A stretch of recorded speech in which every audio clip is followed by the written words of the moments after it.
Écoutez, l'affaire a été évoquée tout à l'heure par la Chambre des appels criminels de la Cour d'appel de Dakar. L'affaire est renvoyée au 30 mai prochain pour plaidoirie à la demande des avocats des accusés qui ont fait appel. Je tiens à préciser qu'en ce qui concerne Imam Aliou Ndao, l'appel ne le concerne pas.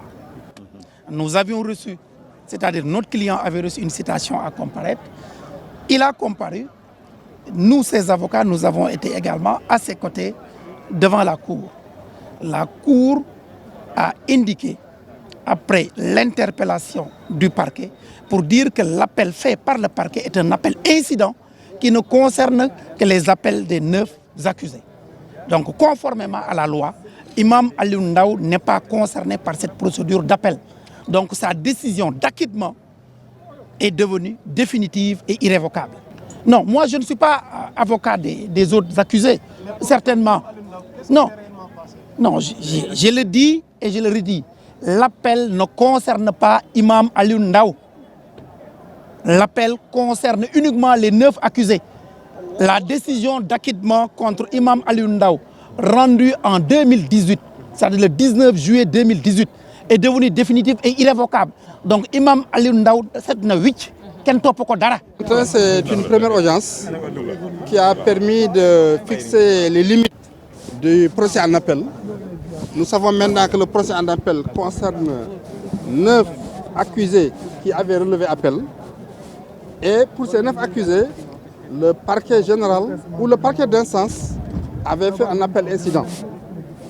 Donc c'est la situation pénale de ces personnes qui est en cause. Soit ils vont bénéficier d'une mesure d'acquittement en appel, ou bien on va confirmer la peine, ou même peut-être l'aggraver. Mais ce que je peux dire, c'est que dans cette affaire de terrorisme, en réalité, il n'y a jamais eu de terrorisme. Il y a eu simplement un voyage au Nigeria pour certains, et ceux qui sont partis étaient partis pour étudier. Ils n'étaient pas partis pour étudier le terrorisme et revenir le pratiquer ici au Sénégal. Ils étaient partis étudier l'islam, étudier le Coran et chercher des possibilités d'aller en Arabie Saoudite et dans les pays arabes pour continuer leur formation et éventuellement chercher du travail là-bas. C'est cette raison qui les avait amenés à se rendre là-bas, mais ils n'étaient pas allés pour revenir ici et terroriser les populations. Ce qu'on peut espérer, c'est que maintenant que la peur s'est dissipée, maintenant que les esprits sont revenus à la raison, que chacun comprenne qu'ici au Sénégal, nous avons la chance de ne pas avoir de terroristes. Il n'y a pas de terrorisme, il n'y a pas de terroristes. Les Sénégalais sont pacifiques et il n'y a pas de collaboration avec Boko Haram. Beaucoup même avaient été manipulés. On leur avait fait comprendre qu'il y avait de grosses opportunités sur le plan de la formation et sur le plan du travail. S'ils acceptaient de se rendre au Nigeria, c'est dans ces conditions qu'ils sont partis. Mais s'ils avaient su dès le départ qu'il y avait même possibilité de rencontrer Boko Haram, ils ne seraient certainement pas partis.